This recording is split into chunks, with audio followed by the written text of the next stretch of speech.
Bonjour et bienvenue dans cette colère hivernale. Alors il y a une information que les médias bien sûr vous annonceront avec des tremblements dans la voix, un sentiment de vous faire découvrir des choses inouïes. Il fait froid, il neige, on est en décembre, en janvier, en février, il fait froid.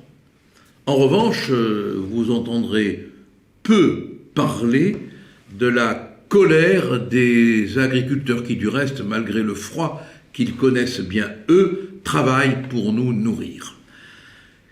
Il paraît que lorsqu'on évoque la colère des agriculteurs allemands et des agriculteurs français, dont peu de médias veulent parler, d'après le journal 20 minutes, qui n'est jamais en retard d'une seconde, on serait complotiste.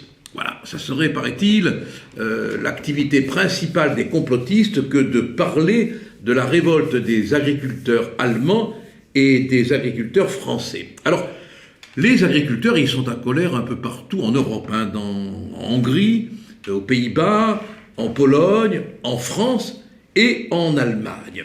En Allemagne, la colère a pris des proportions considérables puisqu'il y a eu 100 000 tracteurs, vous vous rendez compte, qui ont déferlé sur les autoroutes, sur les routes, pour faire entendre le vrombissement de leur colère.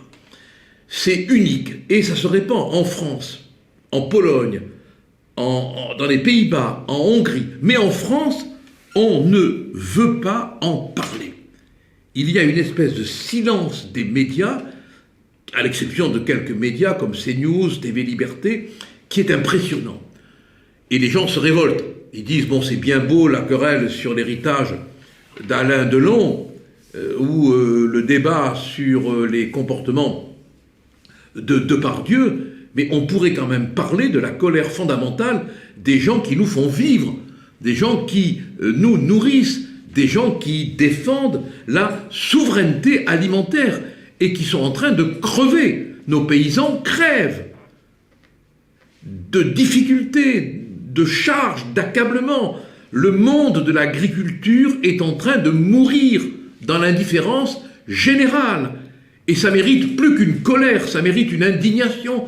Et on devrait en parler tous les jours. Parce que si on perd la souveraineté alimentaire, on perd tout. Et on en est là. Alors cette colère qu'on entend retentir un peu partout en Europe, et qui commence à faire peur, d'après le journal 20 minutes, ce serait parce que les agriculteurs sont représentatifs d'une identité, vous vous rendez compte? Si les agriculteurs disparaissent, mais c'est notre souveraineté alimentaire qui disparaît. Et l'Union européenne, elle est grandement responsable de tout cela. Alors je vous en prie, avec moi, soyez en colère pour aider nos paysans, nos agriculteurs, à qui on ne dira jamais assez merci.